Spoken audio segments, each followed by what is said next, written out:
What's up, you guys? Already week 4, working on week 4 discussion post 1. We're talking about vocab here. It asks, let's see, students can also learn vocab. Okay, by reading text such as poems, journals, or articles, what can students identify new?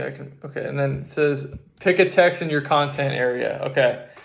So this is the book right here that I'm picking.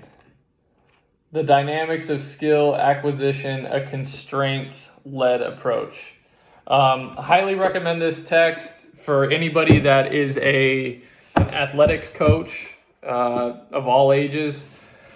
I learned a lot about the baseball swing and movement patterns for reading this book, so highly recommend it. Again, Dynamics of Skill Acquisition. Keith Davids, Chris Button, and Simon Bennett are the authors. So the activity that I would put together from this text, I would try to either do a flashcard based system or a Kahoot quiz. We use Kahoot at the high school. Whenever there's a rainy day and we can't go outside for PE, we can, put a Kahoot up if we have an overhead projector. And it's a good way to practice, vocabulary terms. So I don't just want our students to look at the vocab terms and memorize them. I want them to actually know the function behind the term. And I want them to conceptualize it in their own words. And then if it is a word that has an action, right? So if define swing, they would tell what swing, or they would define the word swing and then show a movement of it.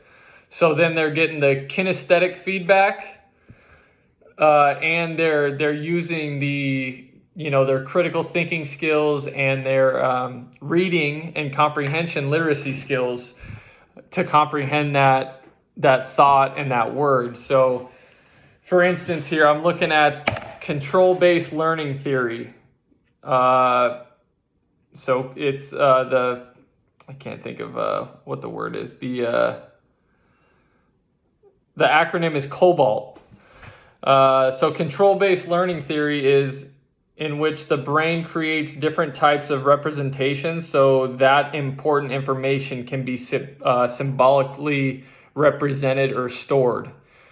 So in baseball or golf, the two sports that I identify with most, I have different cues to make my body do certain things, right? So if I'm looking down at a golf ball, I might tell myself, cover it. Other people might use the term, keep your head down. Other people might use, have your eyes watch the ball come off the club face. So that would be like control-based learning theory. Okay, so I could define that like I just did for you in my own words. So all control-based learning theory is knowing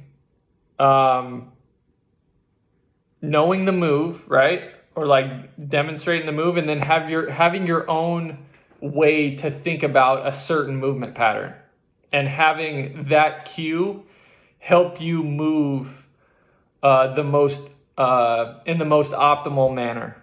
Okay, so and there's another one here that I wanted to speak on behalf of, not that I need to, but self-organization is the other one, right? So the academic term, the capacity of an open, complex system to exchange energy and matter with its environment provides it with natural tendencies to settle into attractors or stable patterns of organization, right? So that's a very wordy kind of scientific definition.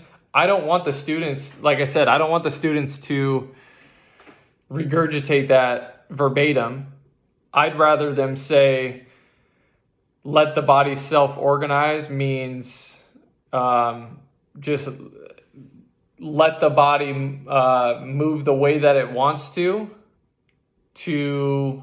create the most force from the ground up, you know, something along those lines. So that's the activity that I would do, kind of, you know, flashcards, Jeopardy type game, but also with like movement and collaboration together. Again, this book's awesome, guys. Highly recommend it. Thanks.